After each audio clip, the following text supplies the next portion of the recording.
Nous sommes à une distribution de nourriture et de biens de première nécessité organisée au cœur de Paris par des étudiants pour des centaines d'étudiants en difficulté. Et des opérations comme celle-ci, il y en a tous les jours à travers le pays. On estime que 20% des étudiants en France vivent sous le seuil de pauvreté et je vous emmène à leur rencontre.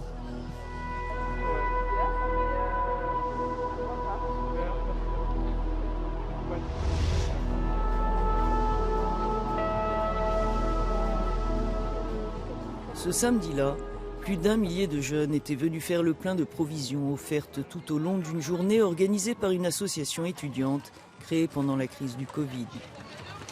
Avec la flambée des prix et des loyers, les étudiants, en France comme dans le reste de l'Europe, font face à une précarité grandissante. Là, des poireaux, typiquement, c'est pas forcément le genre de choses qu'on va acheter de nous-mêmes. C'est de regarder. Ouais, des kiwis. Les kiwis, ça, les kiwis, c'est le luxe. Faute d'avoir pu trouver du travail, Mustapha, en 5e année d'histoire, ne peut compter que sur sa bourse étudiante pour vivre. J'ai 270 € par mois, ce qui fait que j'ai un loyer de 220 € à payer, donc il ne me reste plus grand-chose. Heureusement qu'on peut compter sur des associations comme Copains qui viennent en aide aux étudiants. À l'épreuve de la crise, les bourses et aides sociales accordées par l'État aux étudiants ne suffisent plus. Les aides publiques sont encore plus limitées pour les étudiants étrangers, venus nombreux à la distribution. Suédoise, Astrid est en première année d'économie. Mon budget alimentaire par mois, je dirais que c'est environ 80 € peut-être. J'habite dans une chambre de bonne contre service, donc je fais du babysitting parfois. J'ai quand même fait le choix de déménager si loin de ma famille, parce que honnêtement, pendant longtemps ça a été un rêve, mais après c'est compliqué. On ne pensait pas qu'on allait dépasser le stade des confinements, des distributions pendant les confinements. Maintenant, ça ne s'arrête pas avec les prix du chauffage, du gaz et l'inflation des prix des denrées des supermarchés. Ça devient de plus en plus difficile de tenir pour les étudiants et donc il y a une vraie précarité.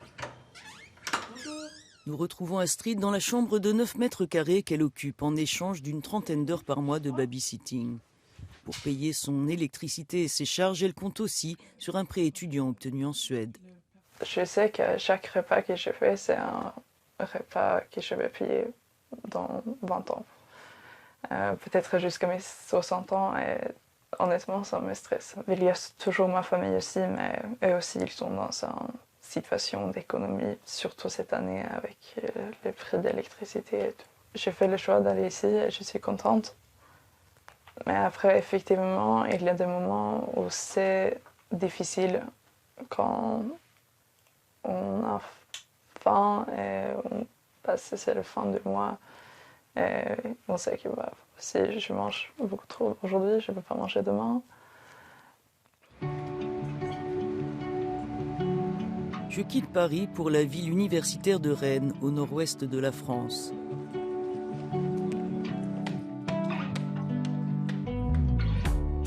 Étudiant boursier en 2e année d'histoire, Yeltas dispose d'un budget de 250 € par mois pour vivre. Sa mère paye le loyer de sa chambre universitaire. Pour le reste, il doit compter sur les distributions alimentaires de son syndicat étudiant et les vêtements bradés par les organisations caritatives. À 19 ans, le jeune homme s'accorde aussi quelques rares sorties. C'est en fait ce qui nous fait tenir la majeure partie du temps en fait, parce qu'en tant qu'étudiant, on a tous les mêmes problèmes. On sait très bien cette peur de la fin du mois, ou de devoir bosser, ou de devoir passer partiel, c'est des choses qu'on partage tous. Je rêverais d'avoir une allocation d'autonomie étudiante qui nous permettrait à toutes et tous en fait, de pouvoir juste nous concentrer sur nos études en fait. Yeltas mise aussi sur les repas à 1 € dont bénéficient les étudiants boursiers au restaurant universitaire. Ceux dont les revenus familiaux sont supérieurs au seuil d'accès aux bourses n'ont souvent pas d'autre choix que de travailler pour financer leurs études. Comme Théophile, qui faute d'aide de sa famille, travaille au bar associatif de sa faculté. Après 5 ans d'études en sociologie, il est à bout de force. Je suis à 20 heures par semaine en bas pour le plan de restauration. À côté, je dois gérer tous les stocks ici. Je lâche les cours, je vais sûrement pas aller aux examens. Je ne peux pas me permettre de lâcher le boulot que j'ai à côté. Pas question pour Elodie, 21 ans, de renoncer aux études. Mais elle revient de loin. D'abord étudiante à Lyon, à l'autre bout de la France, elle y avait perdu ses aides sociales après avoir redoublé 2 fois lors des confinements. Venue prendre un nouveau départ à l'université de Rennes, elle a dormi dans sa voiture pendant 1 mois avant de retrouver un logement. Elle ne peut travailler sous peine de priver sa mère sans emploi de son allocation sociale. En fait, nos revenus sont comptés ensemble et si je travaille, elle aura beaucoup moins d'aide. Elodie me reçoit plus tard dans la chambre universitaire qu'elle occupe depuis 1 mois, après de longues batailles administratives. La jeune femme souffre d'une maladie génétique, de troubles neurologiques et d'autisme. Ses frais médicaux ne sont que partiellement couverts. La bourse dont elle bénéficie de nouveau lui permet tout juste de survivre. J'ai environ 590 par mois, sachant que je n'ai pas d'aide au logement. Donc je paye 300 € de loyer, entre 100 et 170 € de frais médicaux par mois. Et en budget nourriture, j'ai à peu près 30 € par mois. Sans les distributions alimentaires, entre autres, je pourrais pas... Enfin, j'arrive plus à participer en cours, je m'endors pendant les cours, j'arrive à sécher. Du coup, pour essayer d'aller voir un assistant social ou voilà. Ou même aller aux distributions alimentaires. On va pas se mentir, souvent quand je rentre chez moi, je pleure. Et après, je me mets à faire tout ce que j'ai à faire. C'est besoin de décompresser un bon gros coup et après c'est bon. Il faut garder le courage.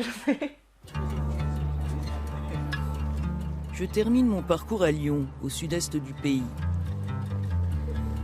L'une des villes les plus chères de France, où là encore, les étudiants ont de plus en plus de mal à joindre les 2 bouts.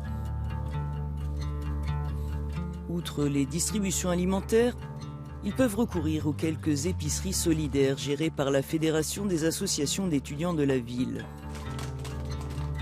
Une partie des produits est gratuite, le reste est vendu à 10% des prix du marché. Ça te fait 2,82 €. 87, pardon. D'accord. Les nouvelles aides promises par le gouvernement sont dérisoires, estiment les organisations étudiantes. Elles réclament une réforme en profondeur du système de bourse qu'elles jugent insuffisante et inégalitaire. La précarité qu'on peut connaître chez les étudiants, c'est une charge mentale qui est énorme pour ces étudiants-là. C'est des étudiants qui sont obligés de se salarier, sauf qu'aujourd'hui, on sait qu'au-delà de 12 heures de job étudiant en dehors de ces études, c'est multiplié par 3 son risque d'échec. Ça fait un moment qu'on dit et qu'on attend la réforme des bourses sur critères sociaux. Là, c'est vraiment urgent de la mettre en place pour que les jeunes aillent bien et puissent continuer leurs études dans de bonnes conditions. En attendant la réforme, les organisations caritatives multiplient les services aux étudiants, de plus en plus nombreux à les solliciter, comme ici au Secours populaire. Outre un coup de pouce matériel, ils trouvent conseil et soutien dans leur démarche, qu'il s'agisse d'accéder aux aides sociales ou de trouver des emplois. Tous les étudiants que je rencontre dans la permanence, je vois en fait qu'ils ont envie d'y arriver. Nous en fait on les accompagne sur un temps qui est en moyenne de 6 mois, ça peut être beaucoup moins longtemps. Et donc on voit qu'en fait les étudiants ont envie de s'en sortir et puis ils finissent par s'en sortir.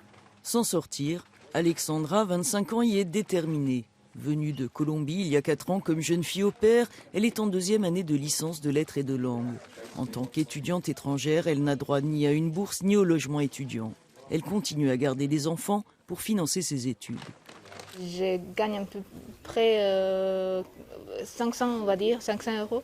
Mais mon loyer, il coûte 445. Et en plus, je dois payer les 25 pour les transports. Mon téléphone, il coûte 13 €. Donc, ça ne me laisse pas beaucoup d'argent à la fin du mois.